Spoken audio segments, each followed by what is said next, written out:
Doctor Kader Ali वली, professor B के विजय, नए भारत के किसान, इस किताब के लेखक आदरणीय Ramveer Shreshtha ji, doctor Dharmveer Kamboj ji vice chancellor, doctor Krishnaveer Chaudhary ji, Rajesh ji, आयोजन समिति की गीतांजलि राघव, वीरेंद्र कुमार जी और उपस्थित सभी किसान भाइयों और बहनों, जब मुझे इस कार्यक्रम का आमंत्रण मिला तो मैंने उसको तुरंत स्वीकृति दी। वो इसलिए दी कि राजनीति में रहते हुए अनेक सालों तक मैंने काम किया है और मुझे मेरी हैसियत से कई गुना ज़्यादा राजनीति में काफ़ी बड़े बड़े पद भी मिले हैं। पर मैं जिस क्षेत्र से आता हूँ उस क्षेत्र में पिछले कुछ सालों में 10,000 किसानों ने आत्महत्या की। मेरे पिताजी भी किसान थे और किसानों की स्थिति देखकर मैंने ये तय किया कि इस समस्या को समाधान के रूप में रूपांतरित करने के लिए अब जीवन में जो भी कुछ समय मिला है उसके लिए मिशन के रूप में काम करना। और इसलिए मैं राजनीति में जरूर हूँ, पर मैं लगभग राजनीति करता ही नहीं।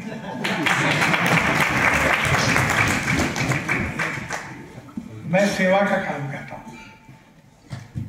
हमारे देश में राजनीति का अर्थ होता है, जो लोग लगाते हैं वो सत्ता कारण। राजनीति का सही अर्थ है समाज कारण, राष्ट्र कारण, विकास कारण और सेवा करना। पर दुर्भाग्यवश राजनीति जो है वो सत्ता कारण तक सीमित रही है। और इसलिए मैं अक्सर याद रखता हूँ कि politics is the instrument of socio economic reform. सामाजिक आर्थिक परिवर्तन का राजनीति प्रभावी उपकरण है। और आज इसलिए हमारे देश के किसान, गांव, गरीब, मजदूर और किसानों की जो स्थितियां हैं, इसको बदलना ये हमारे सामने सबसे बड़ा चैलेंज है। 1947 से लेकर अनेक प्रकार की बातें भी हुई हैं। किसी के ऊपर टीका टिप्पणी करने की आवश्यकता नहीं है, पर हमें यह आत्म परीक्षण करना होगा कि हमारे इतने साल के अनुभव के बाद हमें किस दिशा में जाना है, किस दिशा में जाने से हमारा फायदा होने वाला है।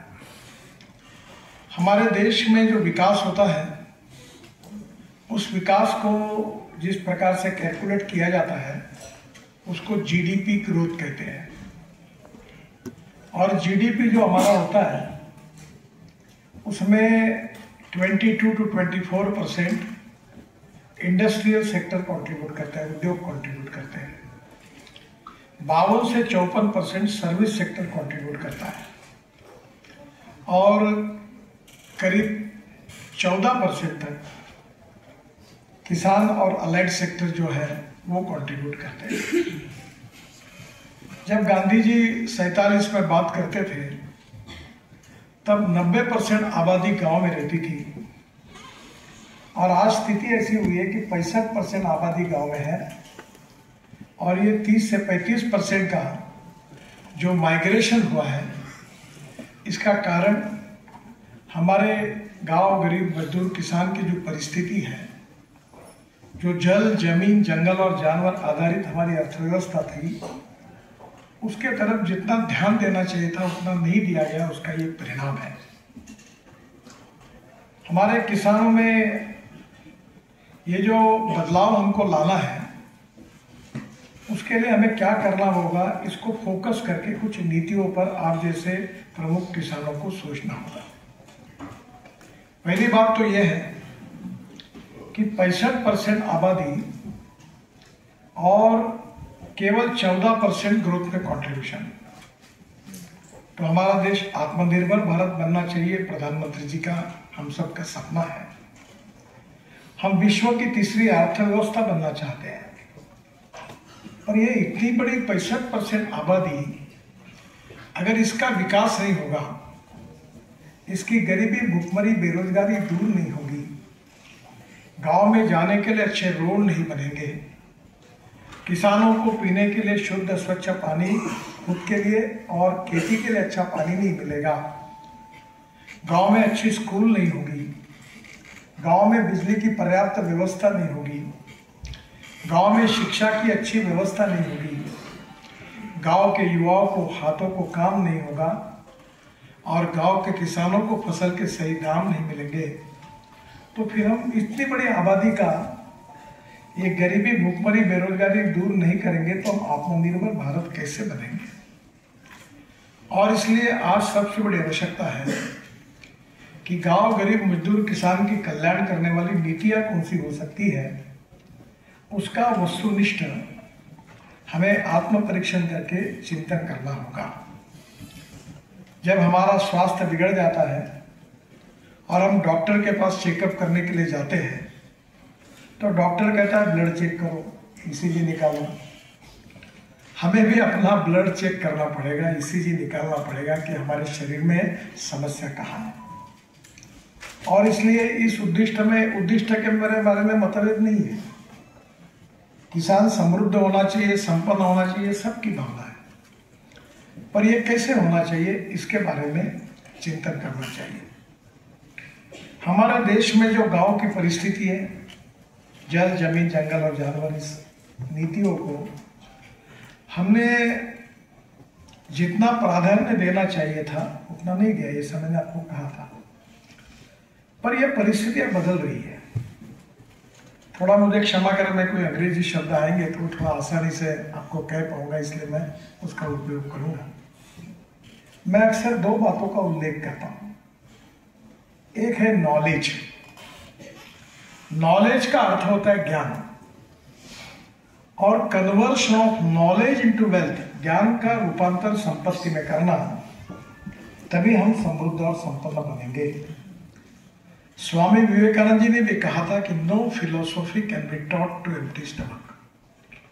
खाली पेट को कोई तत्वज्ञान नहीं सिखाया जा सकता। और इसलिए आज हमें सही में अगर नॉलेज टू वेल्थ ये करना है तो किसान में, ग्रामीण में, क्षेत्र में जल, जमीन, जंगल पर आधारित वर्ल्ड प्रैक्टिसेस की बेस्ट टेक्नोलॉजी को लेकर उत्पादन खर्चे को कम करके उत्पादन को कैसे बढ़ाना, इसका तंत्रज्ञान जब तक हम हासिल नहीं करेंगे तब तक हमें यश नहीं मिलेगा।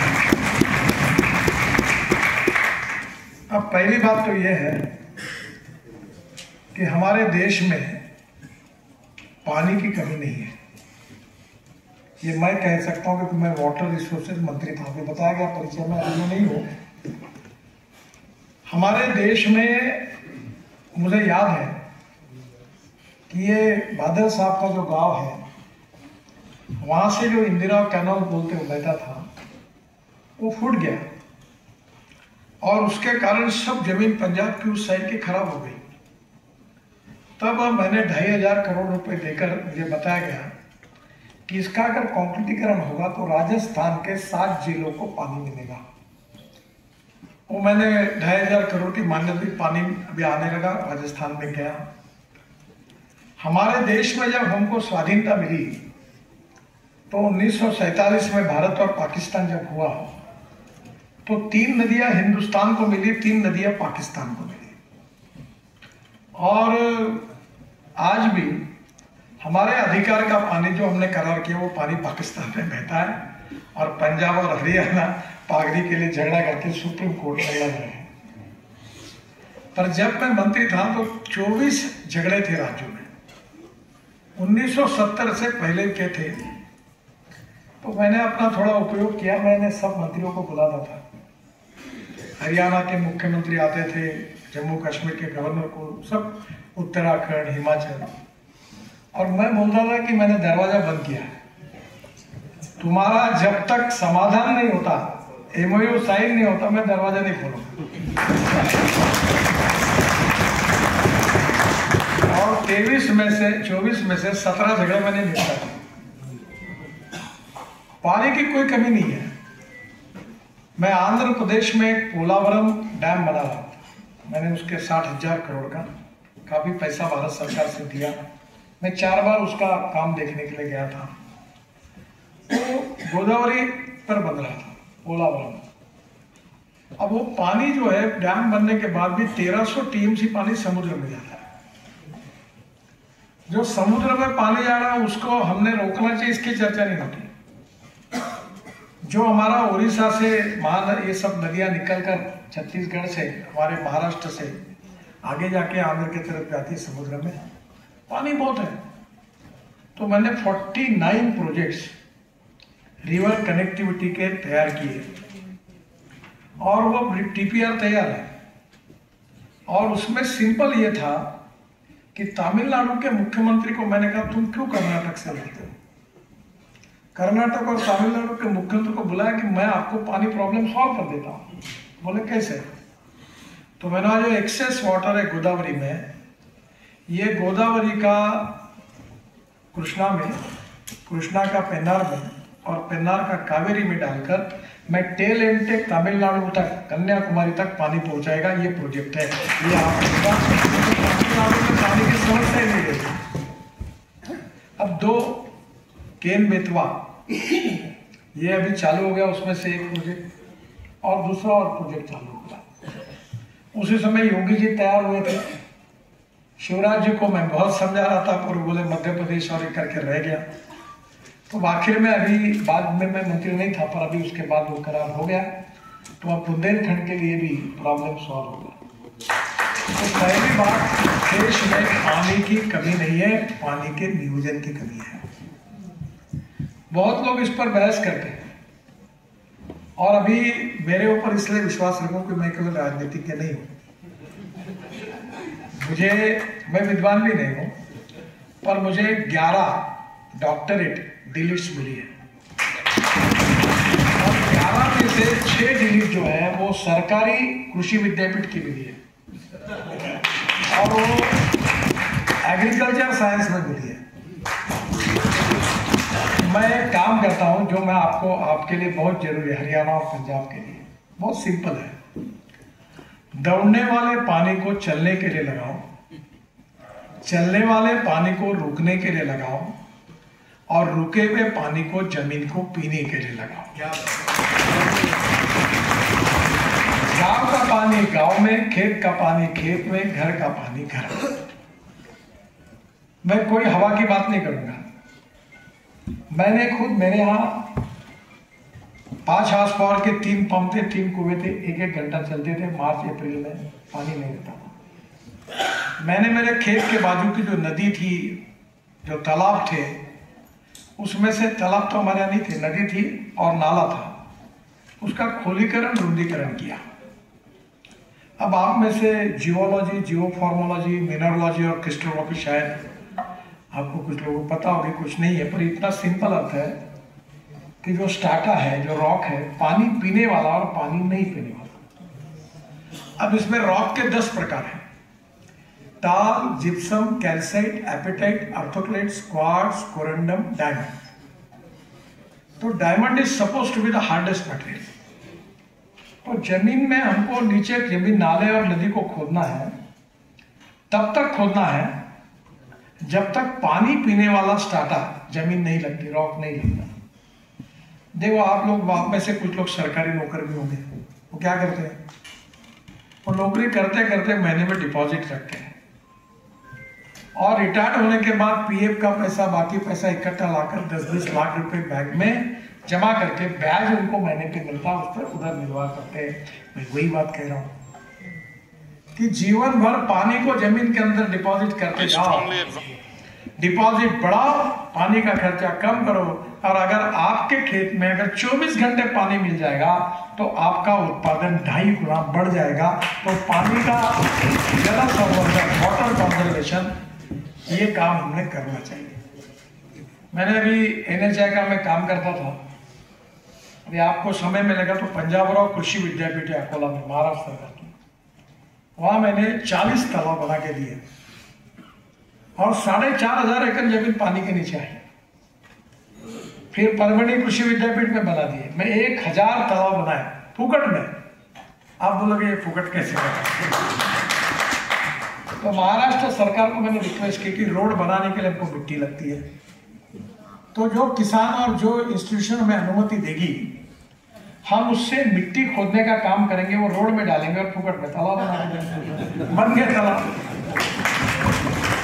फिर जो नदी नाले है वो खोद के उसका जो एग्रीगेट है वो रोड में डाल दिया, हो गया, उसका जल वाटर स्टोरेज बढ़ गया। और कुछ भी नहीं हुआ तो फर्टिलाइजर की जो आपकी बैग होती है उसमें बोरे में रेती भर के, एक उसको बंदराई बांध कहते हैं हमारे यहाँ, आप अगर नाले और लगा के देंगे और उसके कारण अगर 3-4 महीने भी पानी रोक के रखेंगे तो जमीन के अंदर जाएगा, तो आपके कुएं का पानी बढ़ जाएगा। अब मेरे यहाँ 7.5 हॉर्स पावर के 3 सोलर पंप और 8-9 घंटे पानी चलता है। तो पानी की मुबलकता होने के कारण मेरा इरिगेशन बढ़ा। फिर दूसरी बात यह कि पानी अगर अपने पास होगा तो पानी का उपयोग कैसे करना, ये बड़ा महत्वपूर्ण है। कि आप अभी मैं थोड़ा सा पानी पिया, अब समझो मुझे ये 2 लीटर पानी एक समय मेरे मुंह में ठोक ठोक के भर दिया तो क्या होगा, मैं चिल्लाऊंगा। फिर आप पेड़ को ये पानी जो देते हो, ड्रिप इरिगेशन एक एक थीम से देते हो, उसकी फिलॉसफी अलग है। और इसलिए हमको पानी जो है एकदम देना, इसके बजाय ड्रिप से देने में फायदा है। हम जो इंसान के लिए, वही तो हमारे वृक्षों के लिए भी है, प्लांट के लिए भी है। और जगदीश चंद्र बोस जी ने ये सिद्ध करके दिया है कि उनको भी प्राण है। तो पहली बात तो पानी का उपयोग और नियोजन करते समय बने तक उसको ड्रिप इरिगेशन के अनेक प्रयोग है, उसके साथ आप उसका कौन सा करना है आप तय करिए। तो ये खेती में पानी के उपयोग कैसे करना, स्प्रिंकलर लगाना या ड्रिप लगाना, या कोई आजकल हमारे यहाँ वो पेड़ के आगे में वो मिट्टी के मटके में पानी भरते रहते हैं और वो पानी धीरे धीरे पेड़ को देते रहता है, जब मटका खत्म होता है फिर भर देते हैं। तो आप जो भी बातों से करेंगे तो आपको ये बात समझनी होगी। दूसरा जो पानी है उसमें साल्ट बहुत ज्यादा है। मेरे घर में जानवर मरते थे, उत्पादन ठीक से नहीं होता था, तब पानी का टेस्ट करने के लिए कहा, तब ध्यान में आया कि ये बड़ा हार्ड वाटर है, तो सॉफ्टनर लगाया, तो अभी ठीक हो गया। पहली बात, पानी, जमीन और पत्ती, तीनों की टेस्ट करके आपको यह समझना होगा कि पानी कैसा है, जमीन में किसकी कमी है, किसकी कमी नहीं है। हम सीधा दुकान में जाते, 4 मिश्र खाद की बैग, 4 यूरिया की बैग आके डाल के फेंक देते हैं, क्यों जमीन खराब करते। और इस प्रकार से अगर हम फर्टिलाइजर एक्सेसिव देते रहेंगे तो जमीन, आप देख रहे हैं हरियाणा, पंजाब, हमारी जमीन खराब हो जाएगी। आपके जमीन में फास्फोरस कम है कि पोटैश कम है, ये देखो।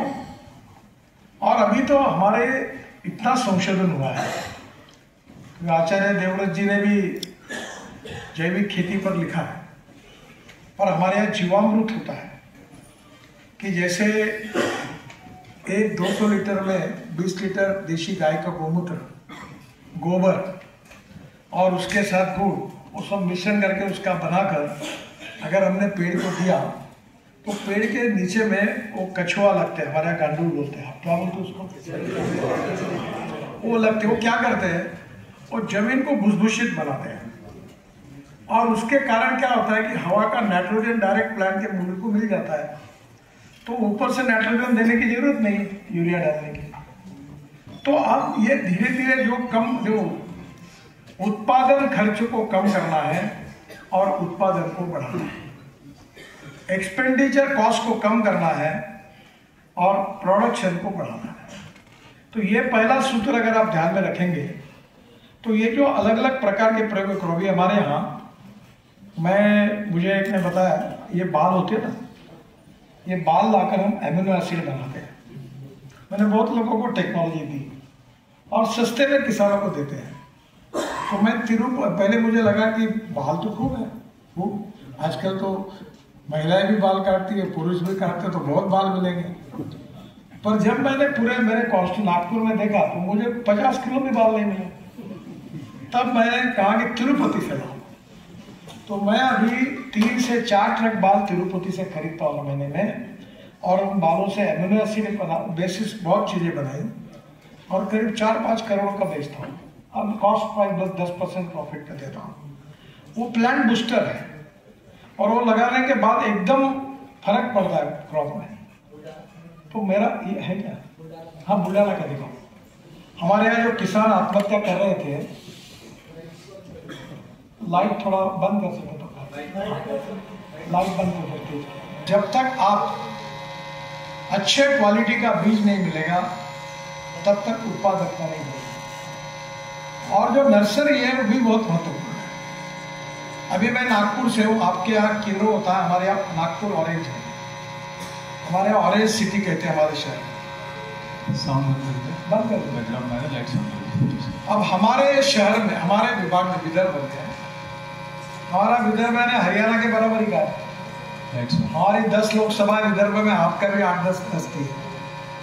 तो हमारे क्षेत्र में ऑरेंज बहुत लगता है। तो मैं अभी इस बार 25 किसानों को लेकर स्पेन में गया था। तो हमारे ध्यान में आया कि स्पेन में एक वैलेंशिया करके संतरे की वर्ल्ड फेमस वैरायटी है। तो वहां क्या करते हैं, वो 1 एकड़ में 340 झाड़ लगाते हैं, हम 1 एकड़ में 100 झाड़ लगाते हैं। फिर वो 3 फीट का ऐसा बेड तैयार करते हैं और 1 फीट उसमें नाली बनाते हैं और कलम लगाने के बाद एक प्लास्टिक की पाइलें लगा देते हैं 1-1.25 फुट की, ताकि ऊपर उसमें कोई रूस ना निकले। और बाद में जब पेड़ बड़ा होता है उसको काटते हैं, बोनसाई जैसा वो ऊपर का काटते हैं, इधर से काटते हैं। उनका 1 एकड़ में उत्पादन है 25 से 30 टन। और विदर्भ में हमारा इनकम है, मेरे घर में भी ऑरेंज से 4 से 5 टन। अब हमारा उत्पादन बढ़ेगा नहीं तो हमको पैसे कहां से मिलेगा, प्रॉफिट कहां से मिलेगा।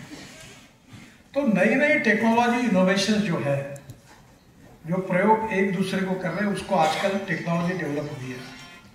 अगर सोशल मीडिया में आपने अगर आपका प्रयोग डाल दिया तो कोई देख लेंगे। मैं कोई मीडिया सेवी नहीं हूँ, मैं अपने पोस्टर भी चिपकाता नहीं, बायोडाटा भी मेरे कभी छपाया नहीं। और मैं अभी आज भाषण दे रहा हूँ, तो आपके यहाँ से मेरा टीम भाषण लेके वो मेरा सोशल मीडिया में जैसे जाता है, तो मेरे फॉलोअर्स है 25 करोड़। मुझे यूट्यूब से अभी गोल्डन डिस्क मिली है, मुझे 3 लाख रुपए महीना देता है। तो मैं पूरा पैसा गरीबों के लिए दान कर देता हूँ। तो पहला है कि आप अच्छा काम कर रहे हैं तो दूसरों एक सोशल मीडिया में एक ग्रुप तैयार करो और एक दूसरे को बताओ कि किसकी सक्सेस स्टोरी, वो कॉपी करो। कोई अच्छे काम के ऊपर किसी का पेटेंट नहीं है।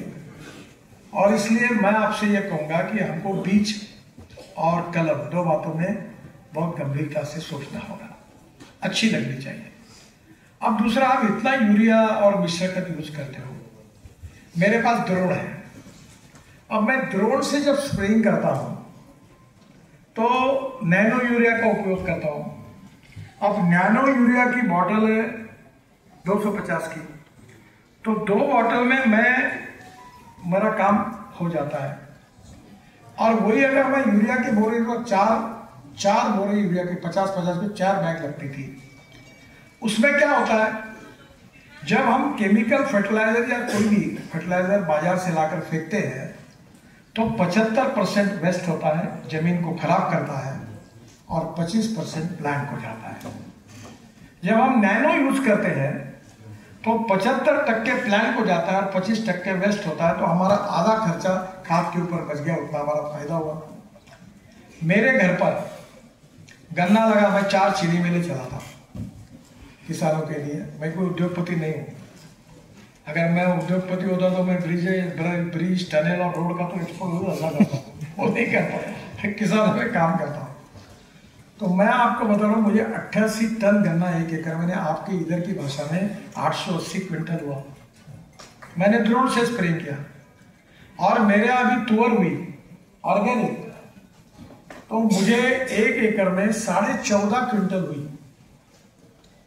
इसका कारण मैं हमारे यहाँ शुगर फैक्ट्री में प्रेस मड और स्पेंट वॉश, गंदा पानी निकलता है, उसमें डालकर मैं उसका एक भू सुरक्षा खाद तैयार करता हूँ। 50,000 टन, बहुत लोगों में पॉपुलर हो गया। और वो खाद में ये फरीदाबाद के इंडियन ऑयल की लेबोरेटरी ने कल्चर तैयार किया। वो कल्चर ऐड करके वो खाद इतना प्रभावी है कि वो ऑर्गेनिक खाद उत्पादन बढ़ाता है। आप कंपोस्ट करिए, आप गांडूल खाद, कचुआ का खाद तैयार करिए, आपके यहाँ जितना जितना वेस्ट होता है वो लीजिए। अब टेक्नोलॉजी की बात बता रहा हूँ। आदमी को जहाँ ऑक्सीजन की आवश्यकता है तो उत्पादन के लिए ऑर्गेनिक कार्बन की आवश्यकता है। और पहली बात, आपके जमीन का ऑर्गेनिक कार्बन टेस्ट करो। मेरे जमीन में ऑर्गेनिक कार्बन 0.35 था, उत्पादन नहीं आता था। अब मेरे जमीन का ऑर्गेनिक कार्बन जिस दिन 0.75 0.80 हुआ, उस दिन मुझे उत्पादन बढ़ गया। तो ऑर्गेनिक कार्बन जो है वो बहुत सिंपल प्रोसेस है। ये एमएसएमई की हमारी वर्धा में एक इंस्टीट्यूट है, वहाँ के रिसर्च करने वाले लोगों ने 2-3 ड्रम में बायोचार तैयार किया है। बायोचार का मतलब ये है कि उन्होंने जो हम जलाते हैं उसको उन्होंने ड्रम में रखकर, एक छोटा 4000 का इक्विपमेंट है, आईआईटी में भी हुआ है, बताया गया। वो बायोचार तैयार करके खत में मिश्रण करके डाल देंगे और आपके जमीन का ऑर्गेनिक कार्बन अगर आप 0.6065 0.80 तक ले जाएंगे तो आपका कृषि उत्पादन 2.5 गुना से 3 गुना बढ़ जाएगा। तो पहली बात तो ये, इसमें कोई खर्चा नहीं लगता। जो आपके यहाँ वेस्ट पड़ा हुआ है, बायोमास कचरा, हमारे यहाँ कॉटन स्ट्रॉ पराठी है, वो हो सकती है। तो organic carbon is very important. दूसरा जो महत्वपूर्ण बात है कि वेस्ट टू वेल्थ, जैसे मैंने नॉलेज टू वेल्थ कहा, वैसे वेस्ट टू वेल्थ ये बहुत इंपॉर्टेंट है। मैं 8 साल पहले, मैं नागपुर में, हमारी कारपोरेशन थी, तो मैंने कल्पना आई कि गंदा पानी बेचे। तो मैंने मेयर को बोला ये गंदा पानी, हम जो टॉयलेट का पानी है लोगों का गंदा, ये बेचेंगे। तो उसने कहा क्या बोलते हो आप, कुछ भी फंडा देते हो, ये कोई होने वाला है? तो मैं करके दिखाता हूँ। आपको ताज्जुब होगा, मैं 7 साल से हमारे शहर का टॉयलेट का गंदा पानी, लोग जो गंदा पानी तैयार करते घर में टॉयलेट में, वो शुद्ध करके महाराष्ट्र सरकार के कोराडी खापरखेड़ा प्रोजेक्ट को पानी सप्लाई करता हूँ। और महानगर पालिका को हर साल 300 करोड़ रुपए साल के मिलते हैं। 300। अभी तुम्हारे गाजीपुर टेकड़ी है यहाँ दिल्ली में, वो 7 मीटर हाइट हमने कम कर दी। क्यों? तो कचरा 60 लाख टन कचरा, ये UR2, जो पानीपत से भी नया रोड हमने बनाया, इससे पानीपत से आधे घंटे में आप एयरपोर्ट जाओगे अंदर, अभी 3.5 घंटे लगते हैं। ये रोडवे और दिल्ली मुंबई हाईवे में कचरा डाल दिया। तो waste to wealth, no material is waste and no person is waste. It is depending upon the appropriate technology and vision of leadership that you can convert waste into wealth. तो आपके ही खेत में क्या वेस्ट है उसका उपयोग करो। और इसलिए कंपोस्ट, जैविक खत जितना तैयार कर सकते वो करिए। एक इंपॉर्टेंट चीज है कि जो मैं आपको कह रहा हूँ, मुझे भी मंत्री होने के कारण बड़ा संभाल के बोलना पड़ता है। कोई सर भी बोलो तो मीडिया वाले गडकरी ने ऐसा कहा। तो पहली बात ऐसी है कि गेहूं, चावल, मक्का ये सब लगाना चाहिए। और ये लगाने के बाद आप धनवान बनने में मुश्किल है, क्योंकि उत्पादन खर्चा और भाव इसमें प्रॉफिट कम है। और इसलिए मैं 2004 से एक काम कर रहा हूँ देश में। पहले लोग मुझे पागल कहते थे, अब सबने स्वीकार किया, वर्ल्ड हेल्थ चला गया। तो काम यह है कि diversification of agriculture toward energy and power sector.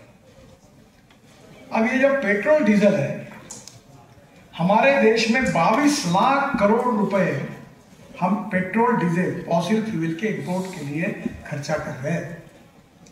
अगर ये 22 लाख करोड़ रुपए अगर हम बचाएंगे और देश के हरियाणा, पंजाब, महाराष्ट्र, गुजरात, तमिलनाडु, आंध्र के किसान के जेब में डालेंगे तो हमारे गांव सुखी, समृद्ध और संपन्न बनाएंगे। गन्ने, अभी मैं गाड़ी में आया हूँ, कार्यक्रम को देख लेना गाड़ी। 100% किसानों ने तैयार किए हुए इथेनॉल पर गाड़ी चल रही, इनोवा टोयोटा की, वर्ल्ड की पहली गाड़ी है, दिखाई नीचे में। और अभी 12 कंपनियों ने ये टेक्नोलॉजी लाई है, सुजुकी ला रही, सब ला रही, स्कूटर भी आ गई। तो पहली बात, इथेनॉल बनता है शुगर के जूस से, इथेनॉल बनता है मोलाइसिस से जिसको आप शीरा कहते हैं, इथेनॉल बनता है मक्के से, इथेनॉल बनता है राइस से, ब्रोकन राइस से, सड़े हुए राइस से, और इथेनॉल कॉर्न से भी बनता है, अब इथेनॉल बाम्बू से बनता है, और इथेनॉल परली से भी बनता है, राइस फ्लोर से भी बनता है। अभी हमने कोशिश की, पानीपत में एक इंडियन ऑयल ने प्रोजेक्ट डाला हुआ है, लगभग शुरू हुआ, थोड़ा अड़चने आई उसमें, कि हरियाणा और पंजाब को मिलकर 220 लाख टन राइस फ्लोर तैयार होता है परली। आप जला देते और पूरा दिल्ली प्रदूषण होता। अब हमने कहा कि इसको परली को यूज करेंगे। परली का भाव 2 से 2,500 रुपये टन, 20 लाख टन परली में परली के 2 उपयोग किए गए कि परली से पानीपत में इंडियन ऑयल ने जो प्रोजेक्ट डाला है वो 1 lakh litre ethanol, 150 ton bio bitumen और करीब 180 ton 1 lakh ton ethanol, 150 ton bio bitumen और 78,000 टन बायो एविएशन फ्यूल तैयार हुई। हवाई जहाज चलेंगे। होकनाडा वाले नहीं करता हूँ, जिसको कोई संशय होगा मेरे पास आएंगे, मैं उसको बता। यानी किसान अन्नदाता नहीं, ईंधन दाता बने, ईंधन दाता नहीं, ऊर्जा दाता बने, ऊर्जा दाता नहीं, बिटुमिन दाता बने, अब बिटुमिन दाता नहीं, हाइड्रोजन दाता बने, अब हाइड्रोजन दाता नहीं तो किसान अन्नदाता तो है ही, पर भविष्य में जो हाइड्रोजन बनेगा तो भारत देश ये ऊर्जा को आयात करने वाला नहीं, ऊर्जा को निर्यात करने वाला देश।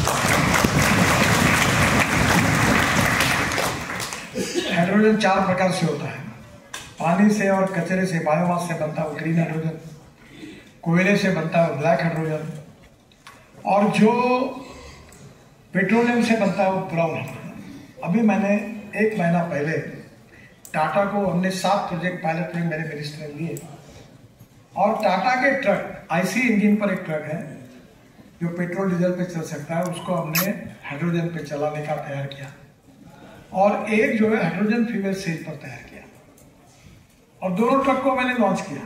तो अब यह है कि हाइड्रोजन भविष्य का फ्यूल है। हवाई जहाज चलेगी, अभी रेलवे चलेगी, कार चलेगी, बस चलेगी, ट्रक चलेगी, हवाई जहाज चलेगी, और यह हाइड्रोजन किसानों ने बनाना चाहिए। उसका भी मैंने काफी कुछ काम करके रखा है, मैं खुद उसमें ध्यान देता हूँ।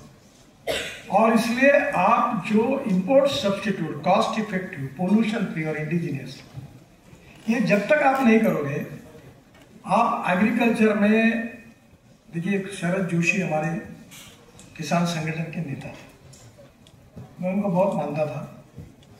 वो कहते थे कि हम ग्लोबल इकोनॉमी में है, अब गेहूं, चावल, कपास, मक्के की कीमत तय करना हमारे हाथ में नहीं रहा, ये ग्राउंड रियलिटी है, सच है। मक्के का भाव अमेरिका तय करती है, सोयाबीन का भाव अर्जेंटीना तय करती है, तेल का, पामोलिन तेल का भाव मलेशिया, इंडोनेशिया तय करता है, शक्कर का भाव ब्राजील तय करता है। अब ग्लोबल इकोनॉमी के कारण हमको डिमांड एंड सप्लाई में कौन से चीज की कमी है, कौन सा शॉर्टेज है और कौन सा सरप्लस, ये सोचना होगा, इसका अध्ययन करना होगा।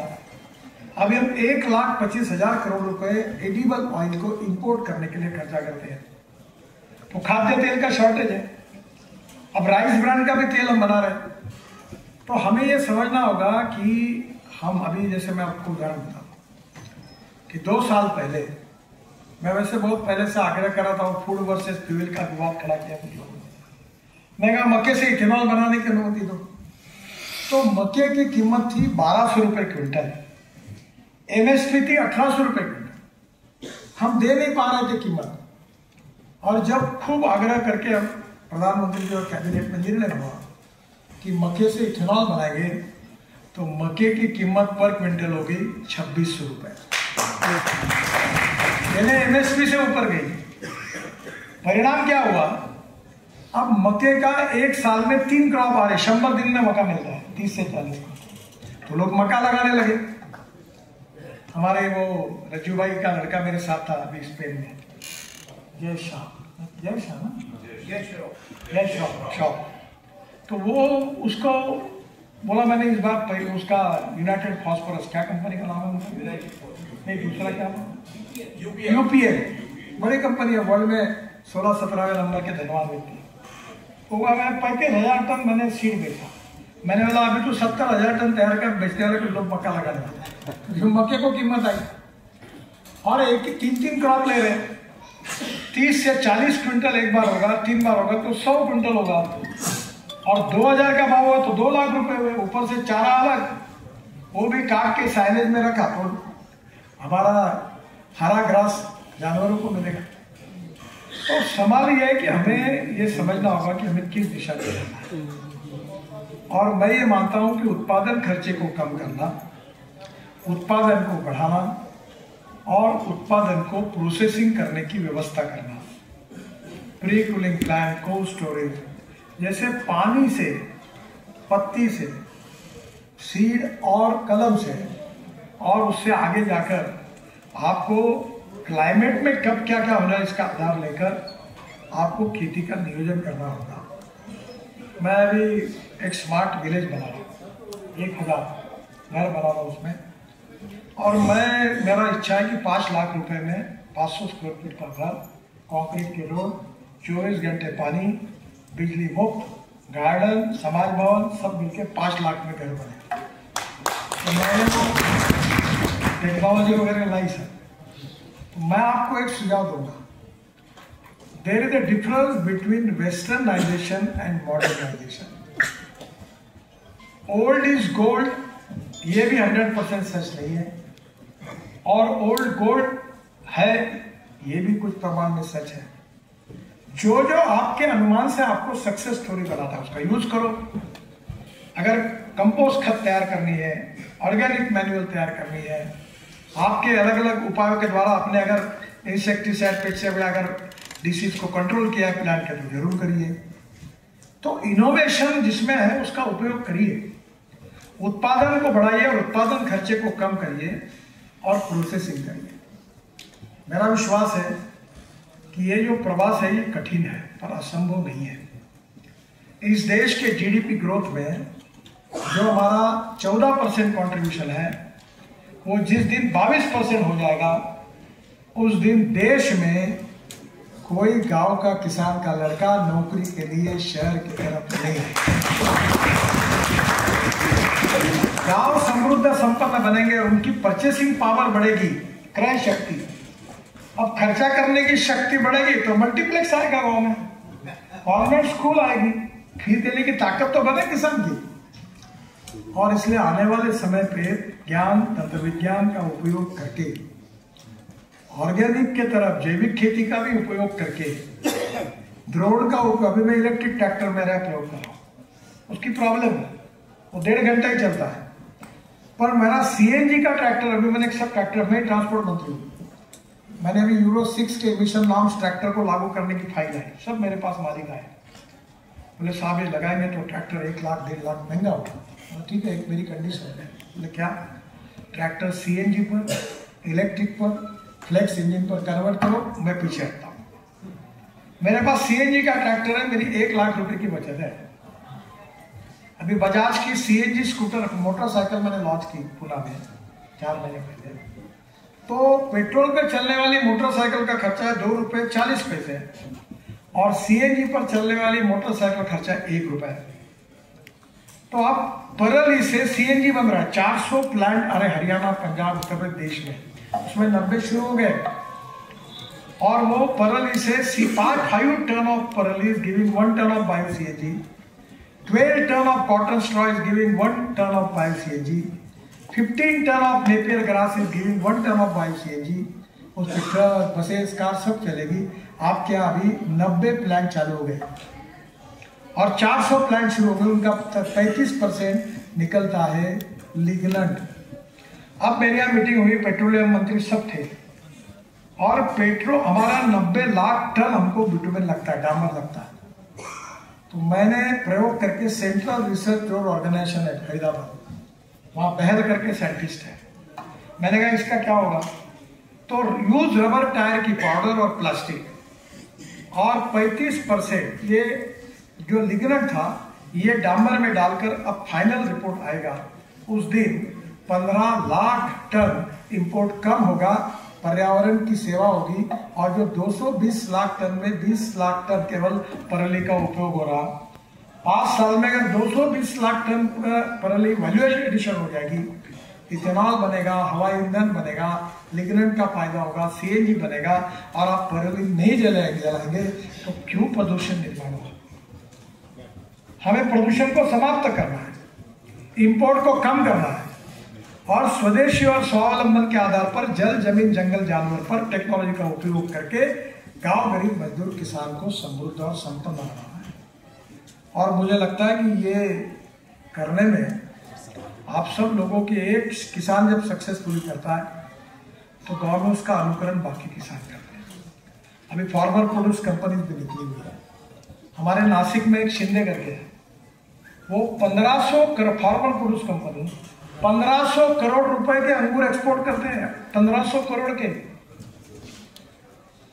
सब कुछ हो सकता है, इच्छा शक्ति हो, पॉजिटिविटी हो, टेक्नोलॉजी का अध्ययन हो, प्रेजेंस ऑफ माइंड हो, और वही का मटेरियल वही यूज करके एक्सपेंडिचर कॉस्ट को कम करेंगे तो ये कठिन नहीं है कि हम किसान को सुखी, समृद्ध और संपन्न बना सकते हैं। और जिस दिन इस देश का किसान सुखी, समृद्ध, संपन्न होगा, जिस दिन देश में किसान का बेटा गांव में नहीं आएगा चपरासी बनने के लिए, बोलेगा मैं घर में खेती करूंगा, उस दिन हमारा देश विश्व गुरु बनेगा, दुनिया की सबसे बड़ी ताकत।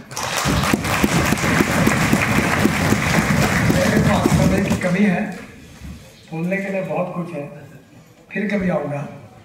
मैं इसीलिए आया हूँ कि आप जरूर इन सब बातों का विचार करिए, उपयोग करिए, आप खुद को सामर्थ्यवान, समृद्ध और संपन्न बनाइए, और उसके साथ साथ अपने साथियों को, किसानों को भी ये सब टेक्नोलॉजी की जानकारी देकर उनको भी सुखी, समृद्ध, संपन्न बनाने की कोशिश करिए। हम सब के प्रयासों से एक दिन ऐसा आएगा कि हमारे किसान पूरे देश के एक आर्थिक ताकत के रूप में खड़े हो जाएंगे, कोई किसान आत्महत्या नहीं करेगा। वो दिन जल्दी आना चाहिए, इसलिए आपके साथ मैं भी थोड़ी बहुत कोशिश करते रहता हूँ, आप भी जरूर करिए, और सबके प्रयासों से ये उद्दिष्ट पूरा होगा, ऐसा विश्वास व्यक्त करता हूँ और अपनी बात को समाप्त करता हूँ। धन्यवाद।